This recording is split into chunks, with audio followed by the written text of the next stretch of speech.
નેતા વિપક્ષ પરેશ ધાનાણી અને પૂર્વ ધારાસભ્ય પ્રતાપ દુધાતની આગેવાનીમાં ખેડૂતોની વિશાળ રેલી નીકળી। સાવરકુંડલા ખાતે ખેડૂતોની નીકળી વિશાળ રેલી। પૂર્વ નેતા વિપક્ષ પરેશ ધાનાણી, પૂર્વ ધારાસભ્ય પ્રતાપ દુધાતની આગેવાનીમાં ખેડૂતોની વિશાળ રેલી નીકળી હતી। ખેડૂતોની કૃષિ સહાય, ખાતર અને પાક ધારણ લોન અંગે કોંગ્રેસ આયોજિત ખેડૂતોની વેદના રેલી નીકળી હતી। 1000 આસપાસના ખેડૂતો સાવરકુંડલા પાલિકા કચેરીથી પ્રાંત કલેક્ટર કચેરીએ પહોંચ્યા હતા।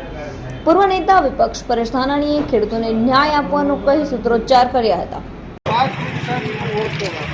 વળતર આપો, વળતર આપો, વળતર આપો, વળતર આપો,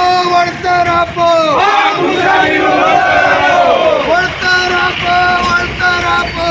ચૂકવવાની વાત કરી એ વાતની અંદર કોઈ પણ ખેડૂતને હજુ સુધી એ વળતર મળ્યું નથી। ત્યારે લોલીપોપ આપવાનું બંધ કરે અને ગરીબ ગામડાની જે અત્યારે વ્યથા છે એ વ્યથાની વાત લઈને અમે અમારા પરેશભાઈ અને અમારી આખી ટીમ સાથે આપને આવેદન આપીએ અને તાત્કાલિક ધોરણે આની ઉપર અસર થાય એવી વિનંતી કરવા આવ્યા છે।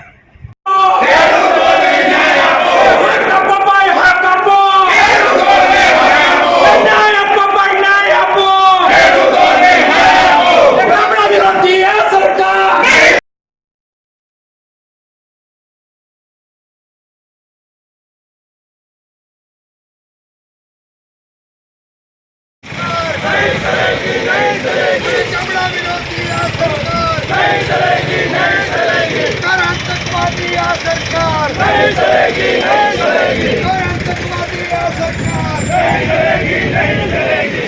विरोधी आ सरकार नहीं चलेगी,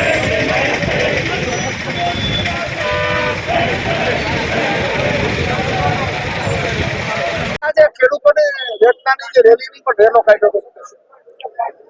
2024 ની દિવાળીમાં મેં સહાય પેકેજ માટે સરકારને અલ્ટિમેટમ આપ્યું હતું।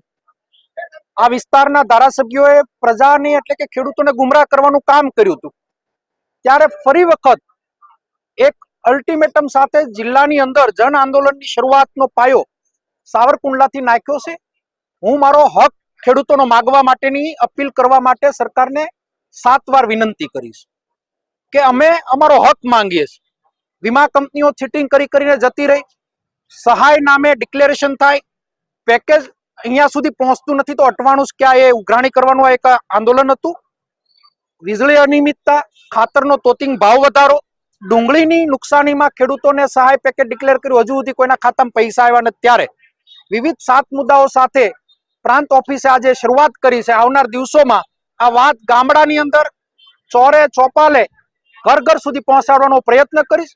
તાત્કાલિક ધોરણે સરકાર આનો નિર્ણય લે એની અપીલ પણ કરું છું।